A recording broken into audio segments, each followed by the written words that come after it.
Do you All see right. me? Hey, yeah, I see Hi. you. What's up, man? Awesome. Hey, how are you doing? I'm good. I'm good. I love the backdrop. You got a lot of art going on back there. Definitely. Dig And it. I think we might know someone Okay. between us. All right. Do you know Cubby Phillips, a guitarist, jazz guitarist? It's very familiar. Yes. Young. I think he's like late 20s. Okay. He played down in Kansas City a bunch with a Okay. trio. All right. Yeah. I definitely the name is ringing a bell. And Yeah, sometimes I have that weird like the Rolodex gets too full and I'll see people play and I'm like, I know who that cat is. And it right. just takes a little bit to get there. Yeah. Where do My you Rolodex falls off the back end, I think, a Oh lot. man. Yeah, Yeah. there's all kinds of cards slipping out every day. Where Yeah. are you located? Omaha. Omaha. I Yeah, love it. so very close. I always wish that Obama was from there so they could rename it Obamaha. That would be really cool. It might be. There was a city in Japan named Obama. Really? Yeah, yeah. Okay. Well, then that idea is taken. I just needed to talk to the right guy. Right. Hey, that's in my Rolodex still. That's So it, right? yeah, It's still it up may there. leave now that I've used it. Exactly. Hey, man, it's great to meet you. Thank you for taking a minute out today. I appreciate it. Hey, you bet. My pleasure. So I'm going to kick this conversation off with what we lived through for the last 3 years with COVID. How did you get through it, and how has it changed you? Sure. Interesting question. My wife and I have had a nonprofit for 23 years, and we do it's a arts education, but also investigative scholarship.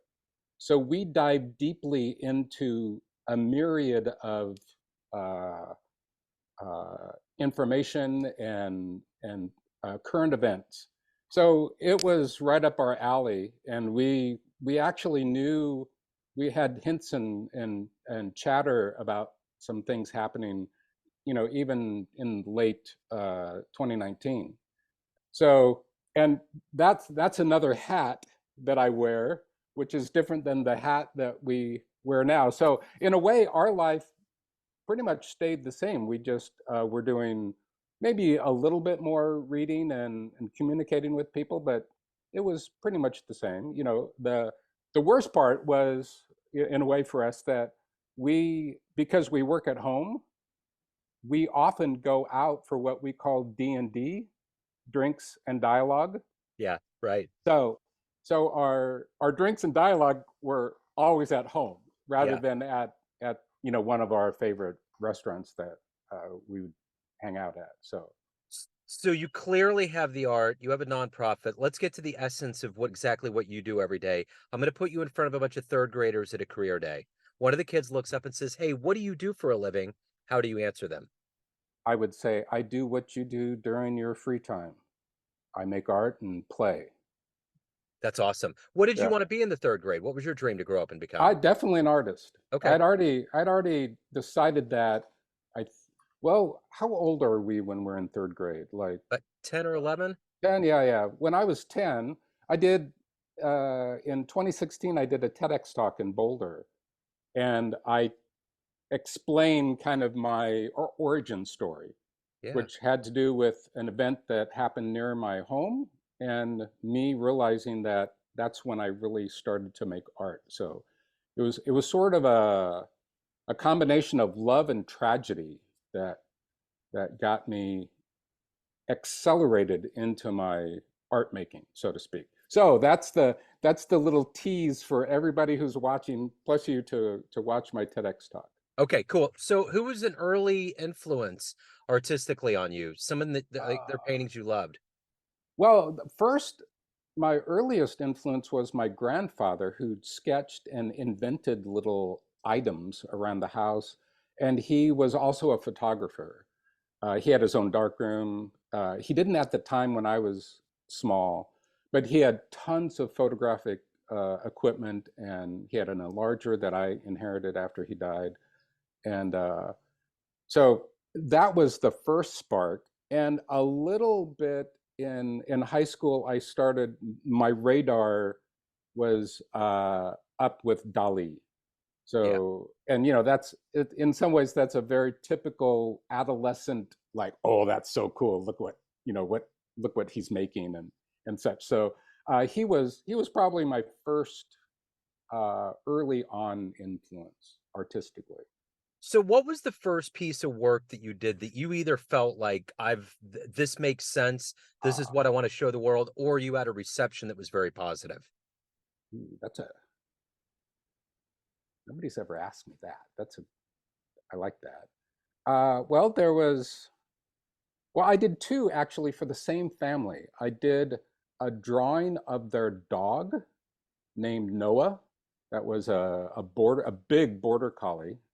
And then uh, the father of the family, my best friend's dad, asked me to paint a painting of his, this will date me, right? His CB handle, Wow. which was Silver Eagle. All Wow. right. And I started out big when I was just starting to paint. So this was I think my third painting, and it was probably 3 feet by 4 feet. Yeah. It was big.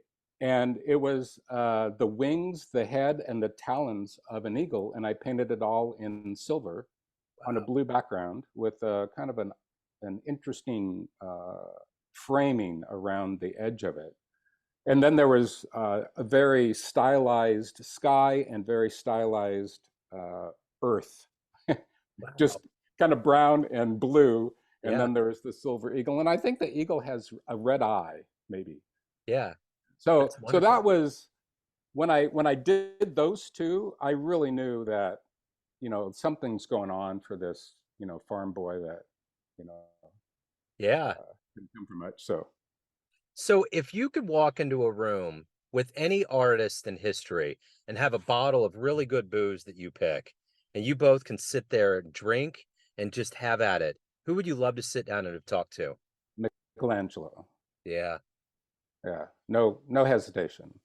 Yeah. I did a series of drawings in 1999 that I had a very large studio in Seattle, and I had a wall that was 55 feet long and 14 feet tall, and I did I did maybe 15 drawings, all based on his work.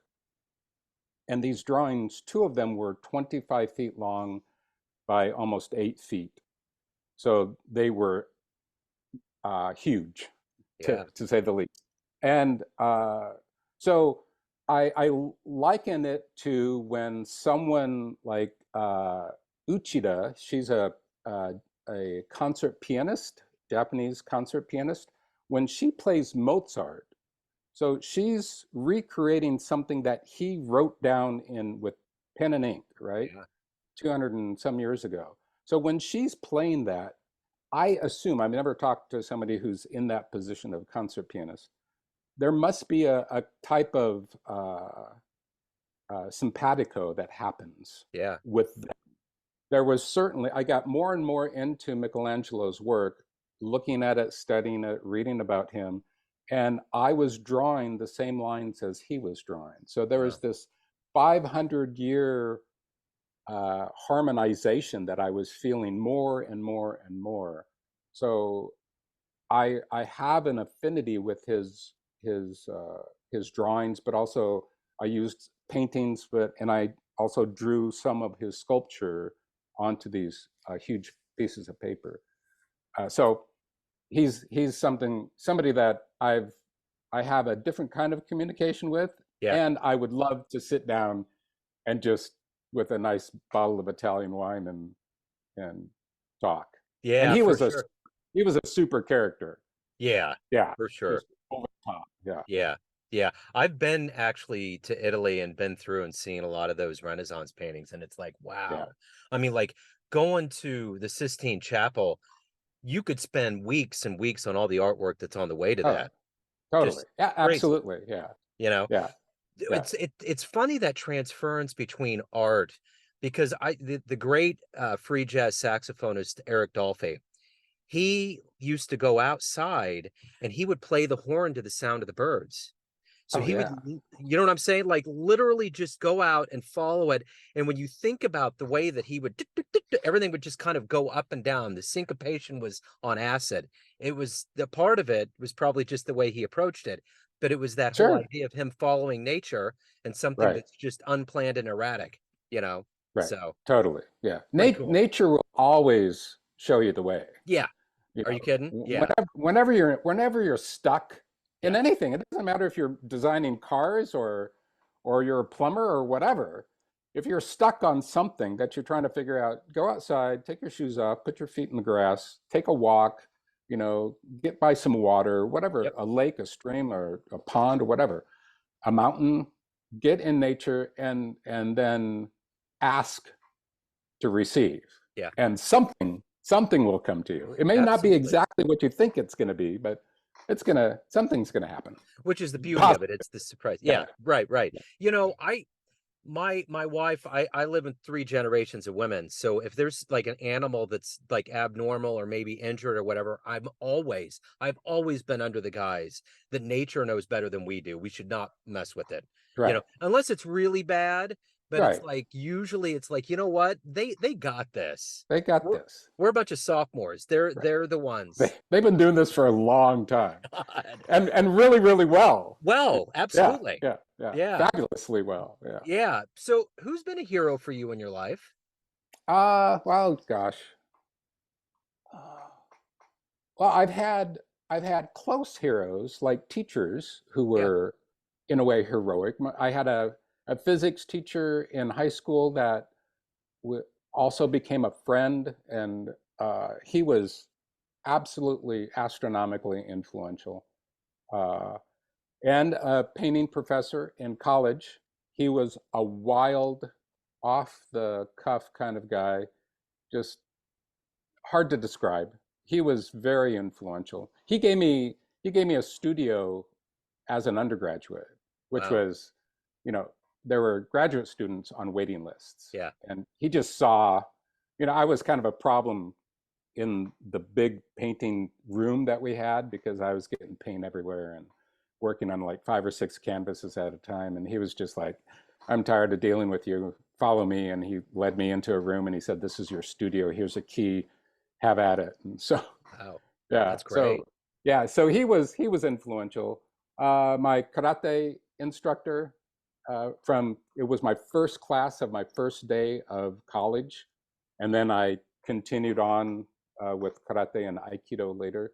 But he was very influential, hero-esque. Uh,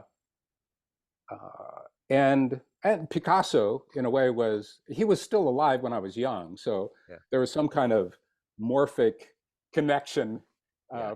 of me with him in France. So I studied him quite a bit when I was in school, but then the after college for probably 5 or 6 more years. So what's been the best advice you've ever gotten that's resounded and resonated with you in your life? Sure. Well, the first thing that came to mind was I can't remember why I was. Oh, it was some of the younger folks that we were working with when we lived in Chicago, when we had our nonprofit there. He had just had his car stolen, and I was trying to get across town uh, to help him. And in Chicago, you drive kind of crazy anyway. It's Yeah. kind of like driving in Italy, right? Yeah. Right. Chicago is the closest thing to Italy in the States, maybe. I mean, I haven't driven in a bunch of cities, but I have driven in both Chicago and Italy. Uh, and I was getting home first, and then I was going to go find him and help him. And unbeknownst to me, a cop car had followed me for like 3 blocks. I found a place. It was really hard to find places to park near our apartment. And I found a place to park. This cop car pulls up next to me, and they were really good guys. And I can't remember exactly what he first said, but the Indian advice was just remember, slow and steady. And that has There you go. always stayed with me. So Yeah. that's the first thing that I thought of in the moment of. I've heard that before too. So let me ask you this. If you could witness any event in human history that's happened with Oh, your own eyes, what would you love to have seen? hmm, just one event. I I already guess, used Michelangelo. I think I would go for uh, maybe the Sermon on the Mount. yeah, I mean, yeah, I wouldn't want to do like the Last Supper, right. because then, and knowing what I know, it's like, Yeah, oh man, this doesn't end well yeah, in right. some ways, and Yeah, ends well in other ways. But yeah, it's like, let's go back what I don't know, a few months or years. I don't know what the time scale is, but kind of yeah, to catch him in his prime and yeah, when he's in the zone, right? yeah. Yeah, 100%. and maybe sneak up and try to chat with them, like after a concert or something, hang Yeah, out at the stage door, so to speak, of and see if I could get through the bouncers, the 12 yeah, disciples. Yeah. absolutely. Well, speaking of, just those levels of motivation, what is it for you every day that makes Mm, you wake up and be who you are and to create and to continue helping others too through your nonprofit? sure. Uh, I think it's the enticement of surprise. So I do a what I call a morning meditation drawing every morning, and I've done it for maybe almost 6 years now. And I did a version of it before that, but it wasn't as refined, so to speak. So every morning I draw, and this year I'm drawing 3 circles, and then I make marks. And my goal is to surprise myself. So I've made like, it's 2,600 of these things, and I'm still surprised. I'm still like, wow, where'd that come from? Yeah, So that sets, in a way, that sets the tone of my day, of how surprised I was in the drawing. And then, it affects our conversation. yeah, And just the essence of creativity is it's why so many of us chose jazz or painting or any creative outlet. And from my point of view, there's creativity in everything that we do. yeah, So it just it's a back to nature, referencing that. It's nature. You go out in nature and all you can see is creative. yeah, It's just happening all the time. yeah, So that thrill of the creative is what drives me, inspires yeah. me. Well Yeah. said. So, of all of the work that you've done, what's Mm. been one of the most unique responses you've ever gotten from somebody? Ah, wow. Hmm.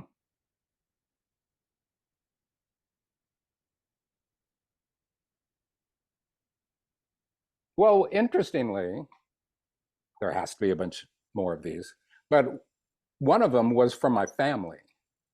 So up until 1991, I had never, except when I was in school, in college, in art school, and we did some realistic work, but basically for years, I did nothing but non-representational work and some abstract work.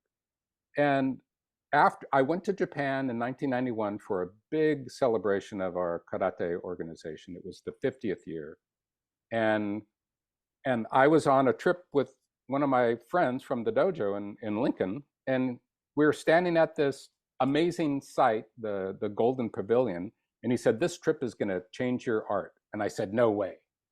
And I said it a bit too fast because the universe had a different plan. Yep. I get back from Japan and I start painting flowers and skulls and bones and fruit and vegetables and anything that I could find. I'd start painting them, Yeah. and then that was in July, and I did that all the way through up until Christmas. And I went home that year from Seattle to Omaha to see my family, and I brought I brought with me a bunch of small paintings of flowers, and I got them all on out for Christmas Day, and I set them all up, and they were all behind me, and I sat down, and there was silence. And the most surprising thing I've heard is I turned around and I said, "What's up?" And they said, I can't remember who said it, "We had no idea you could do this." So, That's so cool. it was both surprising and frustrating in a way, but Yeah. yeah, But that's the beauty of this. It goes back to totally. that why you love doing it. So let's say you have a dream tonight. You run into the 20-year-old version of yourself. You Mm. can give that version of you a piece of advice based on the wisdom you've gained throughout your life up to this point. What would you tell your young version? I would tell them slow and steady. There you go. Attaboy. So of all of the things, it's very evident in your life that you're very satisfied. You're up on that Maslow scale. Mm. You've done a lot of things. What are you the proudest of?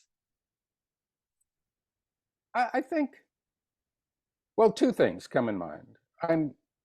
The I'm proudest of the relationships I've had in my life, and then especially with my wife. That's been the pinnacle of an amazing connection that we've been together. We're tomorrow, or no, Saturday is our 23rd wedding anniversary. Right We on. met a little later in life, and we met at a show, at an art show of mine. Yeah. Uh, and the other is uh, being persistent, staying with my vision of making, rather than so many folks that I know who've, especially people in school that were majoring in art, but then drifted away from it, and then maybe made it, 5 or 6 more years after school, and then drifted away. But it's very satisfying to have, always been making art, drawings and paintings, and a little bit of sculpture. It's interesting you mentioned that. I was thinking earlier on in our conversation, and I lost it in the Rolodex. I was thinking about how Yoko and John met. And I don't Right. know if do you remember how she had that painting and the ladder, and you went up Yeah. to it and she painted yes, Yeah. and he went up and looked at it with the magnifying glass, Yeah. and that was it. That That was was it. it's interesting.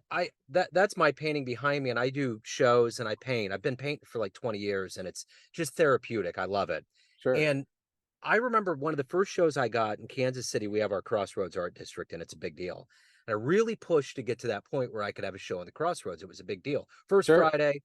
And I remember I got down there, and the gal that ran the gallery, I'll never forget her telling me this. She said, "It's great that you got this, but it's all about what you do after this. Because all these Sure. people come in with all these big dreams and notions, just like you said, people that just stop doing it." And I think the older I've gotten, I turned 50 last year, I think about articles I read where they have watercolor classes at nursing homes and how Mm. vital that is to keep the synapses healthy, Absolutely. you know? And Totally. and it's just like on the weekends, I have the iPad and I'm trying to reduce my digital imprint. We'll sit out on the patio and have coffee, and I'll ask my wife, "What's the word?" And she'll just throw out a word, and I'll just do a painting. That's And awesome. and that's our thing. And I love it. And it's that whole notion that like it's really about a lifelong thing. And I think what's emblematic of you being changed and doing what you've done with the fruit and everything is that personally, my philosophy is I always want to be doing something new and pushing myself out. If I do something where I come back and I'm like, wow, how did that happen? That's the eureka moment. Totally. Yeah, it's the surprise. Yeah. And Yeah. is it the map of the United States, right? Yes. Yeah, Yeah. yeah, yeah. And that's And it, my wife's a fifth grade teacher, so that actual painting is in her room. So excellent. That's great.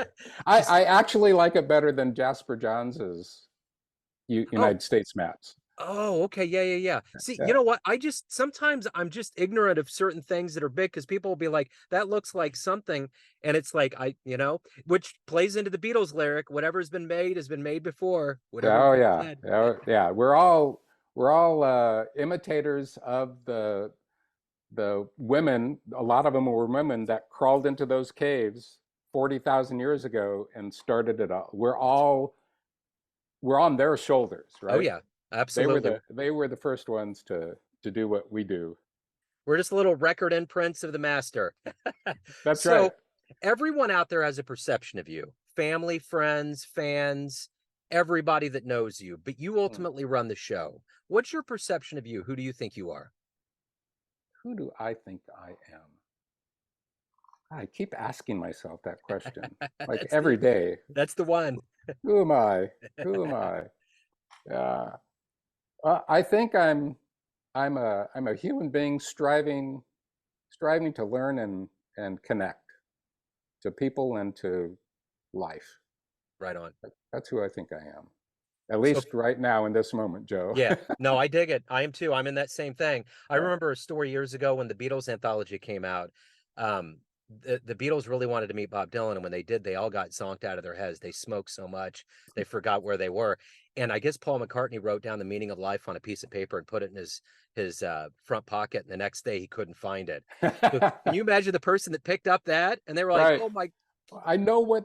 Yeah. that's it." It's like one of the original Beatles wrote the meaning of life down. So, hey, if anyone out there wants to pick up your work, learn more about you, anything about your TEDx talk, which you opened a great door. People need Sure. to preen into it. Anything Excellent. Yeah. related to your world, where do they go? Sure. There's a few places. All right. My consulting, my creativity consulting business is under Satori, Satori Innovation, all one word.com. And that has a list of other podcasts that I've been on. It has my TEDx talk. It also, in the About page, has links to my other websites, and I'm pretty sure it has links to my Instagram. But I have a patrickwilliams.com, which is where a lot of the big work that I just mentioned is. And then I have celebrationflowerpaintings.com. And that's obviously flowers, but Yeah. it's also like the raven behind Yeah, me. I love it. It's there, and a recent commission of an owl is there, and some butterflies and moths and other nature works. I love it, man. Patrick, you got a beautiful spirit and soul, man. Thank you for your time today. Joe, it was a pleasure. Absolutely, sir.